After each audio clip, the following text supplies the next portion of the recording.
Hey everyone, welcome to the temple. It's great to have you here. What's going to come out tonight is a transmission from this core of being, from the center of truth, the centerless center of being. This is totally unplanned. Everything is always unscripted. It's always simply a raw, heart-to-heart transmission. And what's always more important than what is said is the quality of energy behind what is said. The silence is what carries the transmission. It's so easy to get caught up on words, looking for information. We're always reading a new book, hoping that the next line will contain that nugget, that piece of gold, that diamond that will stop the mind, or that will induce ecstasy or enlightenment. Or we're watching videos, or thinking, hoping that the next thought, the next feeling, the next experience, the next sensation, the next pleasure, or the next sacrifice, or the next whatever, it doesn't matter what it is, that the next thing will deliver that golden nectar. It's already here.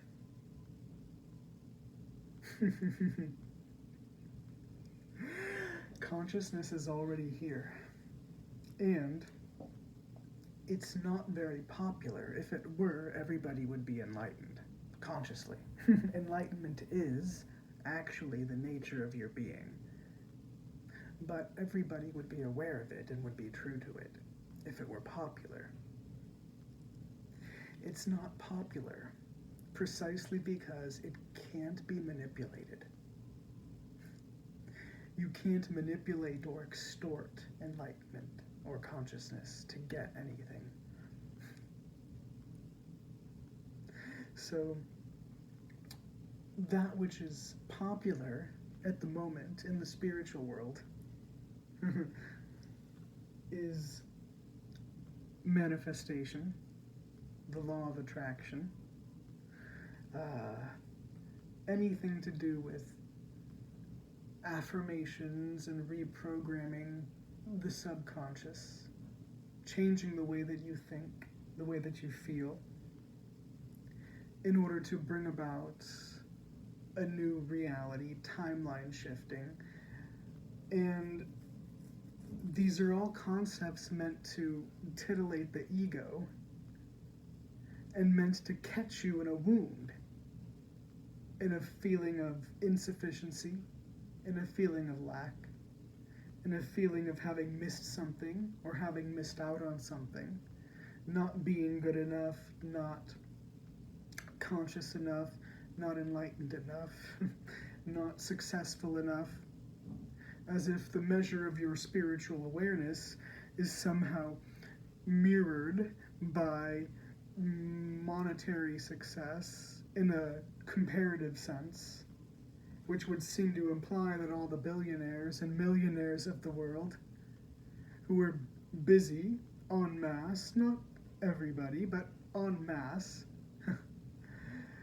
owning the companies and the firms and the technologies that are being used with their permission to destroy the earth, the water, the soil, the air, and to sow discord, warfare, violence, suffering, for the sake of profit, money, as if having all of that, which is being used toward the end of violence, is somehow a sign of God's blessing or God's love or additional favor.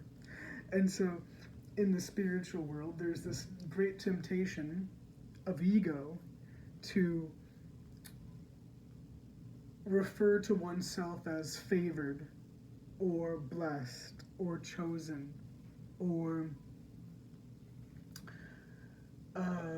being a master manifester. And of course, if you were a master manifester, why are you manifesting so much war in the world? And so when you simply look at it very simply, it doesn't hold up. None of it holds up. In fact, every generation has its own version of this. It gets repackaged and taught under different words in every generation, over and over and over again. And it's the same old pyramid scheme of capitalizing on your feeling of not being worthy, not being good enough. Because if you were good enough, well, then you would be a billionaire, or you would be the CEO of some company, Fortune 500 or whatever, or you would have 1 million followers, or you would have, and you know, there are people that have 1 million followers because they spread hatred and violence. Would you call that favored or blessed? So we have to be clear, and we have to be sober, and we have to be willing to stop lying to ourselves and to one another. Unfortunately, most of what's going on in the spiritual world socially is all about making money and selling people ideas and hopes and fantasies. So if you see courses and people that are trying to teach you how to manifest and how to utilize the law of attraction and how to stop it. If you're fascinated by that, that's ego. By which I simply mean it's an illusion. It's chasing shadows. You either surrender to the truth of who you are, or you're chasing shadows. And if you're surrendered to the truth of who you are is inseparable from the divine, from the source of creation, from God. And when you simply give yourself to yourself, when you give yourself over to the truth of who you are, you know that that takes care of you. When you live from that, and you are, you can say, obedient to your own soul, and you live the choiceless truth of who you are, and you share that with every word and with every period of silence. You share it with your heart, whether you're speaking or not speaking. And you don't deviate from it. And if you feel that you do, and if you do betray yourself, you just get back up and you turn right back in the direction you're supposed to be walking in, and you keep walking. And if you live your life totally, and if you know that you're supposed to be speaking, speak and tell the truth. If you know you're supposed to be dancing, writing, singing, working with people in a certain capacity, do it. If you know that you're supposed to move, to leave a toxic environment, do it. If you know that you're supposed to get a new wardrobe, do it. You know, that's what I mean. I mean, be true to who and what you are in a way that only you can be. That is what you're called to do. And then the people that need to go and the things that need to go will simply go. You don't have to sit there and decide, okay, what stays and what goes. You simply tell the truth. Your soul knows. God knows what you need and what you don't need, where you need to be and where you don't need to be. What gets passed off in the spiritual community as manifestation and the law of attraction, and the attempt to psychologize the spiritual laws or the laws of the universe in order to make them controllable and manipulatable, as if plugging in a formula. All formulation, all methodology is ego. It's chasing illusion. It grabs you by your insecurity, by your fear, by your greed, by your lust, by your feeling of unworthiness. And when you simply live in truth and you tell the truth, many people will go. New people will come. Some will stay, some will be there for a while, some will come and walk right out the door. It's fine, it doesn't matter. When you're true to what is always true to you, you're taken care of. Whether it looks like poverty comparatively or whether it looks like lavish living, it doesn't make a difference because you're taken care of, your needs are met. And then there's no compromise. And then when the income comes, when the upgrade in lifestyle comes, it doesn't have power over you. It's there to support you and to assist you in the main mission, which is being true to truth for the sake of the well-being of everybody on this planet and everyone who's yet to come. We're not here to glorify ourselves, because all glory belongs to God. All glory belongs to the truth of who we really are, which isn't something that the ego had any hand in crafting. All is a gift from God. All of it. The body, the mind, the accessories, the environment, the dwelling, the clothing, everything is a gift. And it's a gift to help facilitate the mission. It's not there for you to put your pride into. Take care of the body. Take care of it. Take care of the body. Dress nicely. It's fine. Wear what you like to wear. Wear what makes you feel comfortable and secure. Wear what makes you feel in your zone. That's perfectly fine. Eat food that's nourishing. Drink water. Hydrate. Surround yourself with people who you love and who love you. And be in silence. Be willing to be still. And do those activities that you feel free while doing, whether that's music or skateboarding or dancing or skiing, or it doesn't matter what it is. But know that all of that is accessory. And it's all for the sake of the mission. It's for the sake of the task that we're here to do while in body.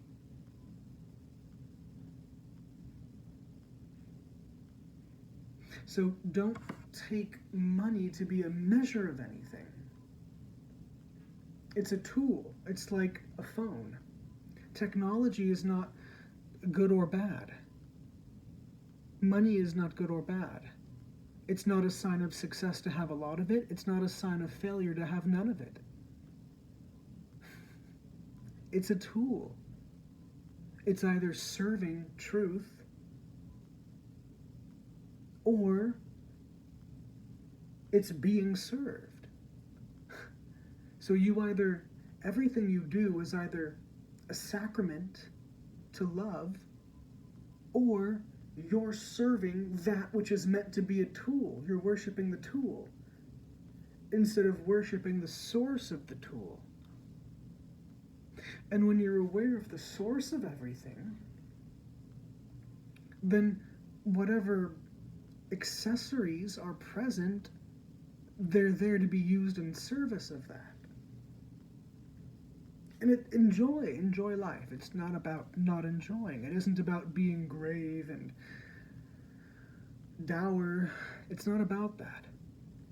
But when the focus of the journey is manifestation, when the focus of the journey is the acquisition of more things, and God forbid of people,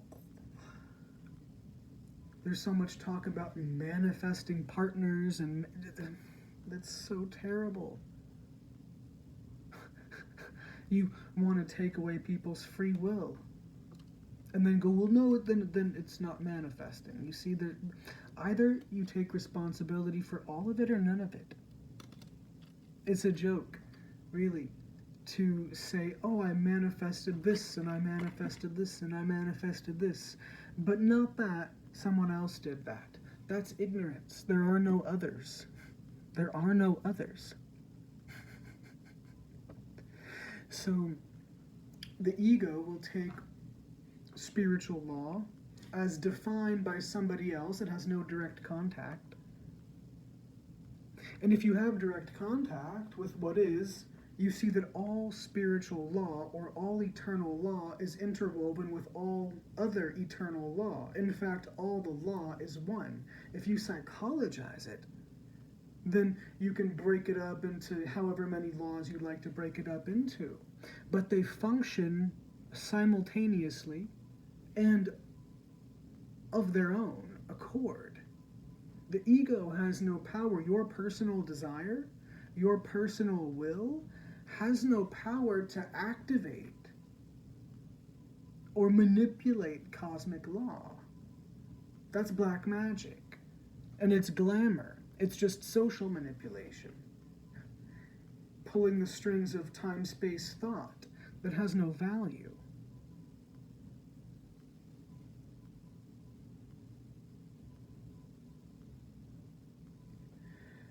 And it takes away business from people that have no other way to make money except for selling nonsense information to people.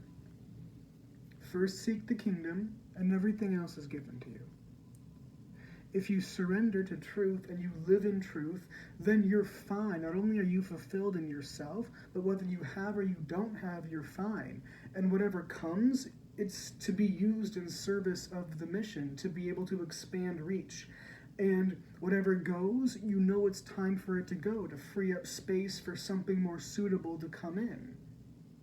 The ego doesn't have enough information to be able to know what is needed and what isn't needed.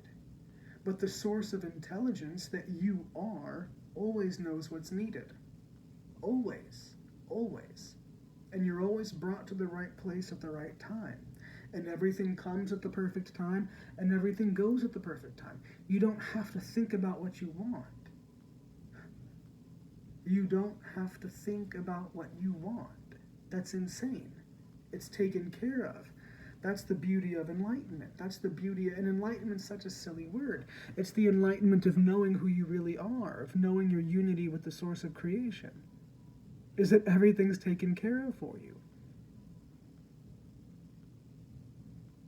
Really. And so you live your life in service of that. And when you do, what do you see? Clearly, you see the world is suffering. People are suffering because they don't know who they are. The conditioning of the ego mind is violence. It's suffering. It's fear. It's hatred. It's misery. It's trauma. And we have a responsibility to spread the light, to shine the light. Not for the sake of us looking like anything. It's not about you looking good or looking holy or looking spiritual or looking wise. That's not the point. When you share the light, what you're doing is you are essentially acting as a mirror so that those who have forgotten their light can remember. And then stop exploiting and abusing and stop allowing themselves to be exploited and abused. That's why we do what we do, not to walk around so that we look good. I mean, I'm not saying don't dress well or take care of yourself or smell nice, or that's not what I'm saying.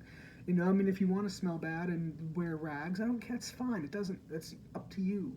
But what I'm saying is, this isn't about praising ourselves. I'm so holy, I'm so spiritual, I'm so enlightened, I'm so conscious. That's not the point. Being conscious in and of itself is a gift because we get to live with love and peace and joy and ecstasy, knowing what 99% plus of people on this world don't know or forgot that they've known. They've forgotten that they knew. And if they did know, they wouldn't have to suffer anymore. And so it's our responsibility, being aware of that which brings an end to all wars, to share this. And of course you can't force anybody to receive it. It's a grace. It was given to us as a gift of grace. It is grace. Grace is the only reality. We're made of grace. And so when you're aware of this, you know that everybody is also that. Everybody is grace. Everybody is God in disguise, whether they know it or not. And you could word it in different ways. You can say everyone's a child of God, everyone is God in drag, everyone is God, everyone is one with God, everyone is Christ, everyone is Buddha. You can say it how you'd like. It becomes irrelevant. It's not about the words. So it's not about, if you like to look a certain way, look a certain way. But it's not about how good you look necessarily while you're doing it. Have your sense of aesthetic, that's fine. But that's a support for the transmission. It's a support for the message, and we're here to give that transmission. And whatever words need to be spoken will be spoken. And the words are doing what they're doing multidimensionally. They're doing what they're doing for the mind, and they're also scaffolding for energy, and the energy is moving things around chronically, bioelectromagnetically, the way that needs to happen, spatially, reorganizing things, that's fine. But the essential transmission is one of stillness and silence, and coming into that and accepting yourself completely and totally for who you really are. Really accepting freedom. Freedom in yourself. Freedom to be who you are. Freedom to love what you love. And then to broadcast that freedom to the world so that everyone can feel that permission granted to live in the freedom of loving what they love. I mean, really deeply.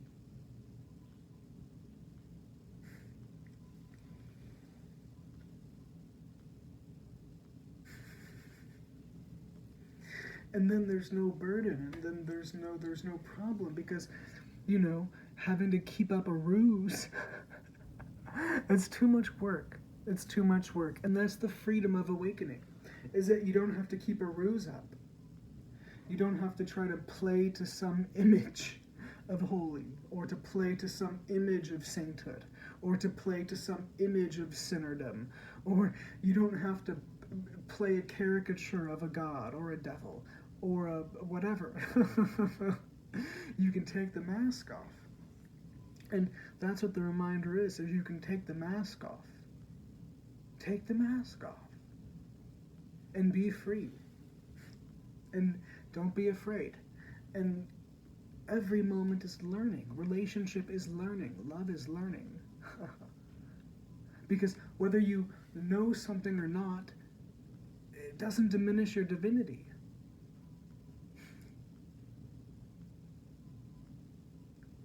The true knowing of being is an eternal knowing. And that's true knowing. And then there's the kind of knowing of where something is located, or how to drive a train or a plane or a truck or whatever the fuck, whatever. How to sew, how to fix a car, dye your hair, what the fuck ever, it doesn't matter, And that's one kind of learning. But then there's the learning of relationship and being in relationship and learning how to be with people, which is a live process. And so when you're in love and you're in truth, then you're always fresh. You can't afford to become crystallized.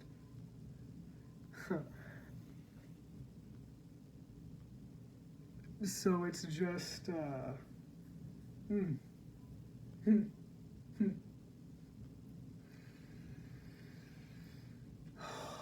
You don't have to hold on to an image of yourself anymore. You don't have to try to be masculine according to a certain paradigm or parameter or cultural expectation. You don't have to try to be feminine according to some paradigm or cultural expectation. Because the eternal truth of the essence of being is whole and pure and innocent and clear and free and true. And it can't be contrived. It can't be faked. You can't fake it. It doesn't come from an image. It is the source of all imagery. And to be here and to be free is just, it's the fucking, what the fuck? Like, you can't fake it. It's the blessing to end all blessings. And it is who and what we are. And it's everyone's birthright to be free. And the nature of your being is this freedom. And you realize it when you drop the stories, when you stop carrying around the baggage of the past. That doesn't mean just the past of this lifetime. That means you stop carrying the baggage of the ancestors. You don't fucking need it. Because every single gift of God and every single talent of God and every single knowledge, every single wisdom. I know I'm speaking a little funny, but I swear I can talk.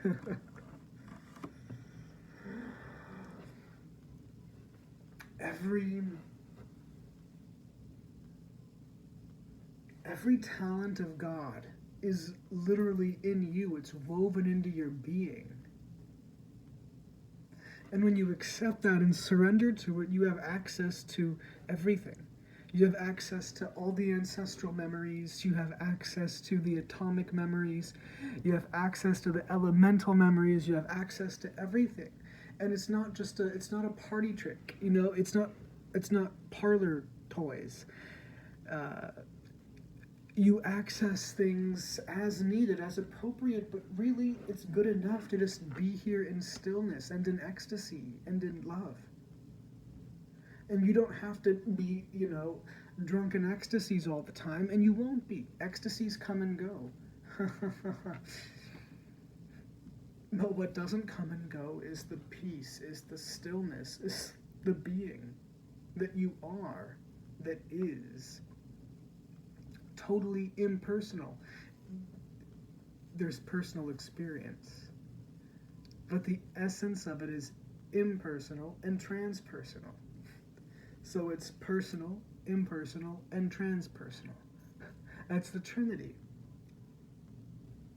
It's all that is. And it gives and gives and gives eternally, and everything we are is made of it. So what right do we have to pretend that something belongs to us, like a gift or a talent or knowledge? Nothing belongs to us. Everything belongs to God. Everything belongs to truth. Everything belongs to life. And we're here as a part of that, to facilitate it, to let it grow and expand, and not to try to hoard. You see, dragons. I love dragons. I have dragons everywhere. I've always had dragons everywhere. I love dragons. If you look at images of Eastern dragons, they're symbols of wisdom and knowledge and power. They're like angels. They're like angels, dragons. Really, they're the heavenly messengers. And the word angel means messenger. In the Western world, the dragons are always hiding in a cave somewhere, or on an island in an abandoned castle guarding treasure, hoarding the jewels, hoarding the knowledge. And so a dragon that's healthy is flying free and is a warrior, is a guardian of the ways of gods and Buddhas, and is a dispenser of knowledge and wisdom. And when the dragon is wounded and hurt, it curls up inside of its cave and it very angrily guards the hoard, the treasure.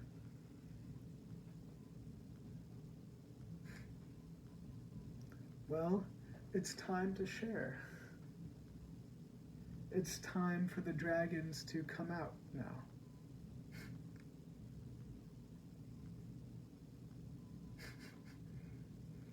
The dragons have reached maturity. It's time to play. It's time to love.